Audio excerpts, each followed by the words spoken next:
your bench obviously is the main movement. So if you're training your bench press, that should be included in every workout, right?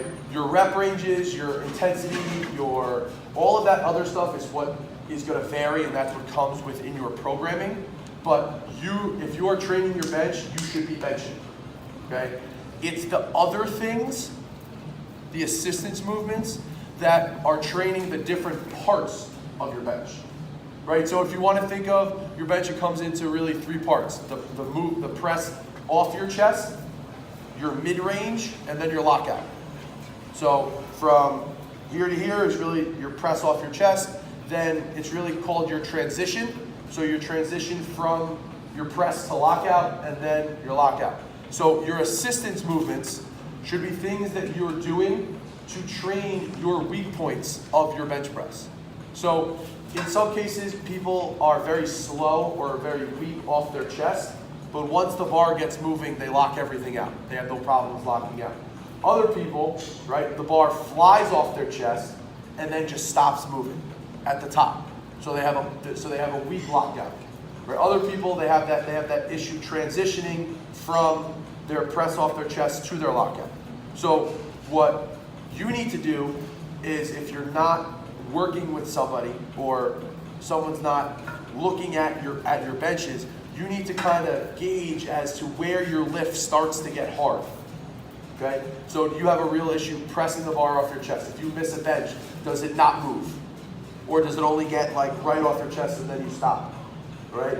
Then once you figure that out, then your assistance movements are what you can put into your bench to make that weak point stronger.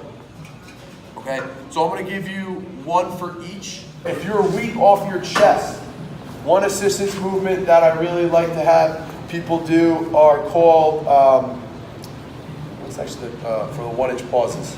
Spoto press. Spoto press. Right, a spoto press is you take your normal bench grip, everything is the same, right?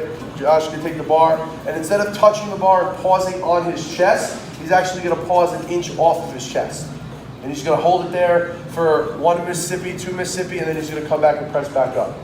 Right, so every rep he's going to pause 1 inch off his chest, and then from that position, he's going to lock the bar out. Okay, a couple things with this movement. Josh isn't bringing the bar, once he pauses it, he's not bringing the bar down to then press back up, right? He's pressing from that point, right? So that's how you're going to work that tightness and that press off of your chest. So that's working your low end, right? So if you want to think of it into three parts, it's your low end, your mid-range, mid-range, and your lockout.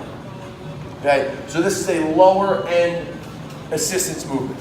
Okay, your assistance movements, reps scheme, reps intensity, again, is going to be based on your programming, and it can be heavier, 3 to 5 reps. It could be a little bit lighter for 6 to 8. It could be higher rep ranges. Again, that's going to be all dependent on the programming that is being done for you. Okay, mid range, right? Mid range, I like board work. These are boards, right?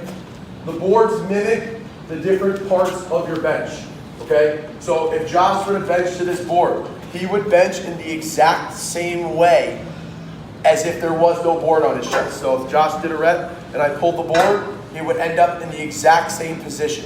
So if I put the board here, he's gonna bench the exact same way to the exact same place. The only thing that's gonna change is if the boards are higher, he's not going to go as low. Right? So that's a 2-board. His bar path, everything that we've been talking about doesn't change. Now, if we put a 4-board there, he's benching the exact same way, but now there's 2 more boards. Right? So it's just working different parts of his bench press. Okay?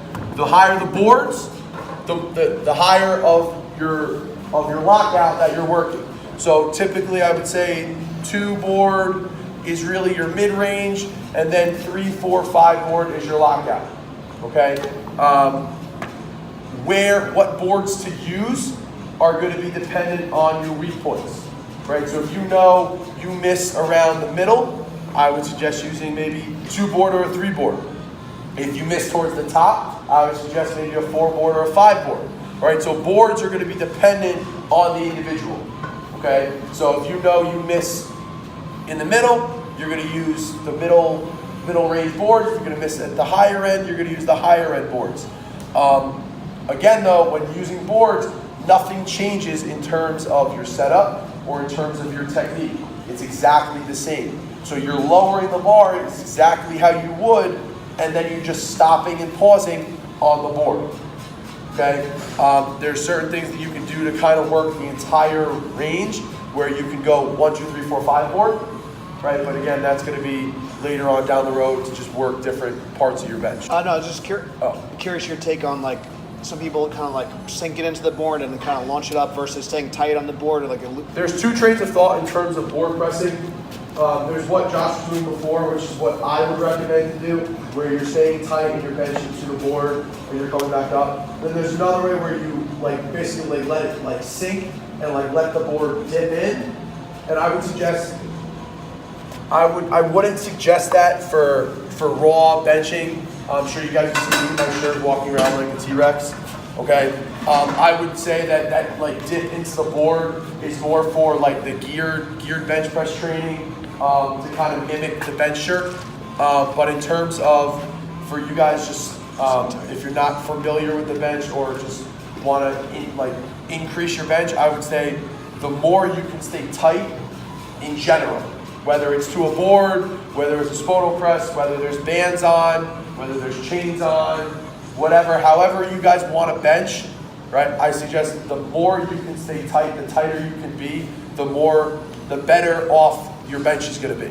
And the easier the scale of weight and the increase of your bench is going to happen that much sooner. The tighter you can stay and the more you can get used to maintaining that tightness throughout the whole movement. Okay. For your top end, so we said boards are going to be more of a middle range, mid-range type assistance movement. There's a couple things that you could do for your top end. You can work more of a closer grip. You can work more higher boards.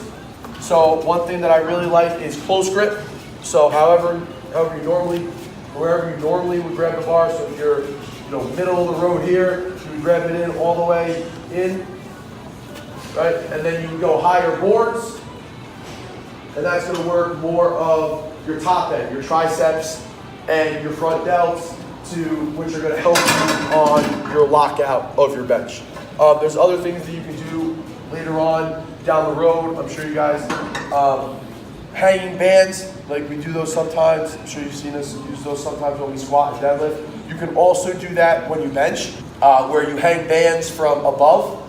And that will actually lower the weight off your chest, but as you lock the bar out, the weight gets heavier because the bands stretch less. But it's a little bit more of a intermediate to veteran type movement. I wouldn't suggest just throwing bands on and kind of going crazy, but it's something that later on down the road you can add into your training to help work your lockout. There's also things that you can do with bands and chains. That's called accommodating resistance. That again, I would suggest a little bit later on down the road, once you get a little bit more comfortable technique-wise and maintaining that tightness throughout the movement and getting your whole body involved. Right. So you may feel very comfortable with that tightness. But kind of like Josh said, Josh is a 500-pound bencher, right? He does that without using his legs. He doesn't use his legs. So think about what he could do if he made that connection of turning it from an upper body movement into a full body movement. So those are the little things that you can work on instead of, let me add chains, let me add bands, where you're focusing more on the getting your body used to working as one, as opposed to just throwing bands on and chains on and all that stuff.